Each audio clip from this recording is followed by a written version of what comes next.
Prise directe. Restez connectés, restez informés. Prise directe. Restez connectés, restez informés. La fête des lanternes, aussi connue comme le festival Yuanxiu, est une fête traditionnelle chinoise célébrée au 15e jour du premier mois lunaire. Cette année, nous la fêterons le 5 février, une date importante qui va en effet conclure les célébrations du Nouvel An chinois, c'est-à-dire la fête du printemps. Alors, quelle est l'origine de cette fête et que fait-on pour la célébrer? On va en parler avec Madame Hou Yinghua, responsable enseignement et formation du Centre culturel de Chine à Paris. Prise directe. L'invité. Bonjour Madame Hou Yinghua. Bonjour. Bienvenue chez Prise Directe. La fête des lanternes tombera cette année dans 3 jours. On va parler de cette fête qui plaît à tous les Chinois partout dans le monde entier. Tout d'abord, Madame Hou, pourquoi on l'appelle la fête des lanternes? Quelle est son origine, ses traditions et ses significations? Le festival Yuanxiu, qui est notamment nocturne, est une des fêtes traditionnelles chinoises les plus importantes, comme on l'a déjà dit. Dans le mot chinois Yuanxiu, Yuan veut dire le premier mois lunaire, Xiu la nuit. La date de cette fête, à savoir le 15e jour de la première lune, correspond à la première nuit de pleine lune qui suit la fête du printemps, ce qui explique le nom chinois de cette fête. Le festival Yuanxiu est aussi appelé la fête des lanternes parce que les lanternes et la lumière règnent pendant la fête. La fête des lanternes date d'il y a plus de 2000 ans. Son origine résiderait dans les anciennes coutumes populaires d'allumer les lanternes pour prier le bonheur. De nombreuses légendes et hypothèses qui portent sur cette fête ne font que rendre cette dernière encore plus attrayante. Parmi les coutumes les plus typiques et les plus importantes de cette fête, on peut notamment citer contemplation des lanternes, déchiffrement des devinettes écrites sur les lanternes et dégustation des boulettes de farine de riz gluant farcies. La personne qui réussit à trouver la solution de l'énigme reçoit un cadeau ou une récompense. Les boulettes de farine de riz gluant, ayant différents goûts, symbolisent l'entente et la réunion de la famille. En tout cas, la fête des lanternes marque la fin du Nouvel An chinois. À cette occasion, tous les membres de la famille se réunissent pour célébrer le jour faste. Voilà. Ok, et comme vous avez dit que la fête des lanternes a une histoire de plus de 2000 ans, c'est ça? Et alors, oui, tout à fait. Et alors, comment les traditions de la fête des lanternes ont-elles évolué avec le temps? C'est une très bonne question. Alors, ça nous fait remonter jusqu'à très loin, donc dans nos antiquités. Donc, pour répondre à votre question, je pense que tout d'abord, la durée de la fête a connu de nombreuses modifications dans l'histoire de la Chine.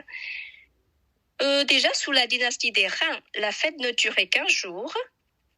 Sous la dynastie des Tang, c'est-à-dire vous voyez comme vous le savez déjà, entre 600 et 900 donc de notre ère, elle s'étendait à 3 jours. Et puis, sous la dynastie des Song, les festivités se prolongeaient jusqu'à 5 nuits, et jours bien sûr. Sous la dynastie des Ming, cette fête se prolongeait jusqu'à 10 jours. Et après, il a fallu attendre la dynastie des Qing pour que la durée de la fête s'est réduite à 3 jours, ce qui est aussi le cas pour aujourd'hui, notre époque. Et puis, depuis l'Antiquité, les variétés de lanternes s'enrichissent aussi. Sur les dynasties des Sud et du Nord, c'est-à-dire il y a 1600 ans, on trouvait des lanternes à huile, lanternes vernies, lanternes aux encens, lanternes à la bougie. 500 ans plus tard, sous la dynastie des Song, toutes sortes de lanternes ont fait leur apparition, comme lanternes à parois de verre coloré, lanternes peintes représentant des fleurs, des personnages et des paysages, lanternes en forme de barque de dragon, de pavillon, etc. Et maintenant, à l'époque moderne, en plus des modèles traditionnels, des lanternes en papier illuminées à la bougie, on commence à trouver de plus en plus de lanternes conversionnées en plastique qui fonctionnent avec des piles. En ce qui concerne les motifs sur les lanternes, tradition et modernité coexistent. À côté de ceux de fleurs, animaux et scènes légendaires, on trouve aussi des images, des dessins animés que les enfants adorent. Enfin, avec le temps qui passe, les formes d'activité pendant la fête s'enrichissent, bien sûr. Depuis les dynasties des Ming et Qing, la fête des lanternes ne cesse pas de prendre son ampleur. Aux coutumes comme contemplation des lanternes, jeu de devinettes et dégustation des boulettes de riz gluants, ce que j'ai mentionné tout au début, se sont ajoutées au fur et à mesure diverses formes de distraction comme danse de lanterne sous forme de dragon, danse de lion, marche sur des échasses, pièces de théâtre, spectacles d'acrobatie, etc. Bon, si on continue, on ne pourra pas finir, donc je pense que je vais m'arrêter là concernant l'évolution des traditions. Voilà. Ok, la fête des lanternes ne cesse pas d'évoluer avec le temps. Madame Ho, vous vivez en France depuis quand? Et les Chinois qui vivent en France, comment ils fêtent ce festival selon vos constats? Et est-ce que les Français célèbrent aussi cette fête traditionnelle chinoise? Personnellement, je vis en France depuis 2010, c'est-à-dire ça fait bientôt 13 ans que je vis en France. Les Chinois qui vivent en France, comme moi, bien sûr, on s'attache beaucoup à cette fête des lanternes qui est traditionnelle. Donc, ça s'enracine dans notre esprit, bien sûr. Et beaucoup de familles chinoises se réunissent, bien sûr, le soir de la fête des lanternes pour manger ensemble. Et ils dégustent surtout, il faut, les boulettes de farine de riz gluant. Alors farci, donc les goûts, ça varie beaucoup. Il y a des boulettes sucrées, donc salées, donc même épicées. Donc voilà, ça c'est très très courant déjà à cette occasion. Et puis la France accueille, donc il faut le dire, la France accueille chaleureusement la fête des lanternes.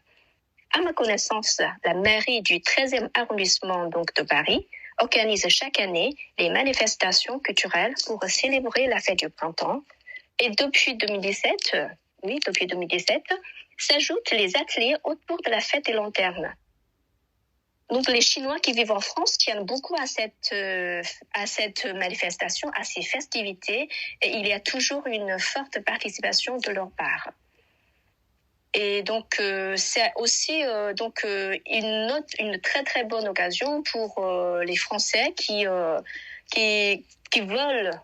et donc mieux connaître la culture chinoise, bien sûr.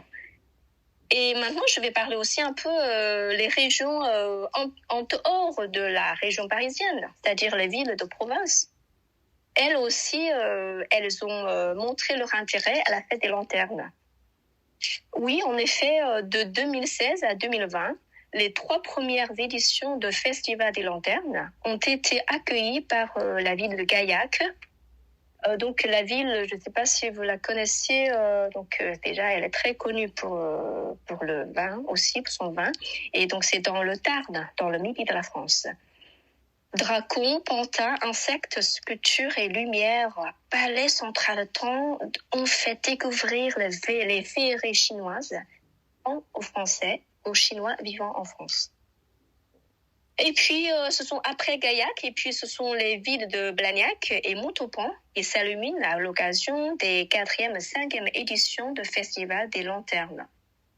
Et donc, Panta, Dracon, scène de vie chinoise, légendes mythiques et fleuve bleu transportent le peuple français dans un monde merveilleux chinois, tandis que pour les Chinois qui vivent en France, c'est vraiment un voyage efficace pour rassasier notre nostalgie. Voilà.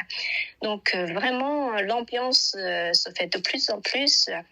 Et je pense que, on peut dire que alors la fête des lanternes est en train de devenir une fête, un festival, donc aussi très important, donc en France. Donc au sens des échanges sino-français. Voilà.